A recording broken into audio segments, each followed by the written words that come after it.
Cinema has a long history of sexism. From the concept of male gaze to the scarcity of women workers in the industry, cinema is generally problematic when it comes to dealing with women and their narratives. Ang sabi ng nanay ko, yan daw ang dangal ko. Ngayon, ibinigay ko na sa'yo. Ano pa ba ang halaga ko? Throughout the years, it has become a goal for feminists to search for films that capture the values and complexities of women. Abante! Babae! Palaban! Militante! Palaban! Militante! Abante! Babae! While there are varying degrees of feminism in films, it is interesting to find a baseline in identifying films with a feminist bias. Katarungan para kay Kadesyo! Mabuhay ang walga! Mabuhay ang uring manggagawa! Is there really an instrument to determine that the film is, at the very least, feminist? To date, there is a simple and informal instrument used to measure the degree of women representation in film and other fictional works: the Bechdel test. It comes from a comic strip illustrated by Alison Bechdel. She attributes the idea from her friend Liz Wallace and the writings of Virginia Woolf.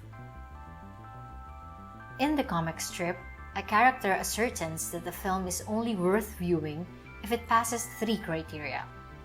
First, there must be at least 2 women characters.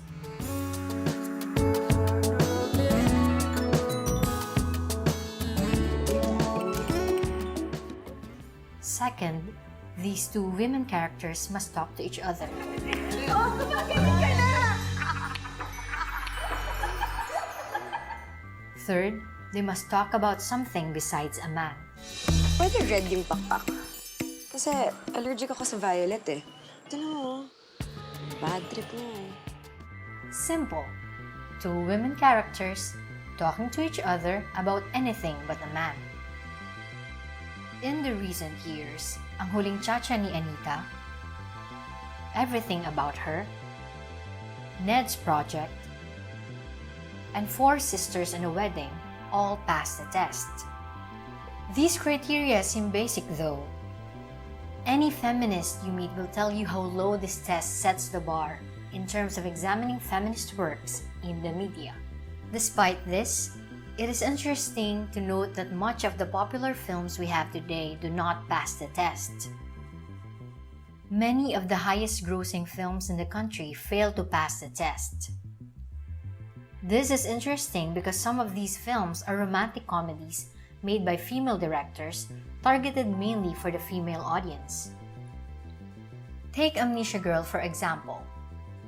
While Tony Gonzaga's character was described as a strong, independent woman, her conversations with her best friend revolved around her desire to reunite with her ex-boyfriend, Apollo, a male character. Naku, wrong answer.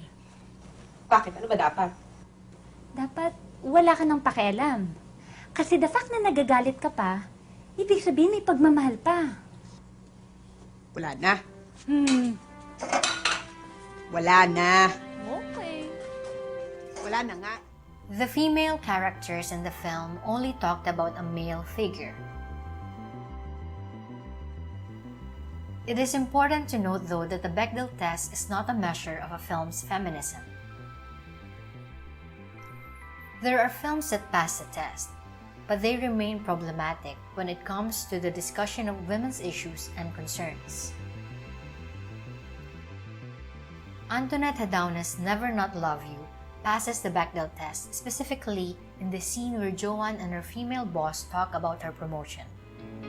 The last time I had someone with a growth mindset as yours was 5 years ago. Despite this, the film is problematic as it shames women for having independent choices. Either we stay here, or we go to London, but we fucking stay together. The characters' conflicts are almost always related to Joanne's decisions for her career and aspirations. Ako hindi. Ako petics lang ako dito. Dapat mag-guilty ka! Masaya ako dito! Masaya ba ako sa trabaho ko Pero ngayon? ayaw mo maging masaya para sa akin! Cafe assistant, brand manager. I've been a bum my whole life! Tignan mo nga kung gaano kalayo yan. Give a shit! Nag-iisip ka ba? Kung gusto mong umuwi, umuwi ka! A truly feminist film quashes sexist, misogynistic, and patriarchal ideologies. It goes beyond female characters talking about everyday affairs. Nevertheless, the Bechdel test can be a starting point when it comes to bringing feminism to cinema. It can be a primary step towards including more female voices in our films.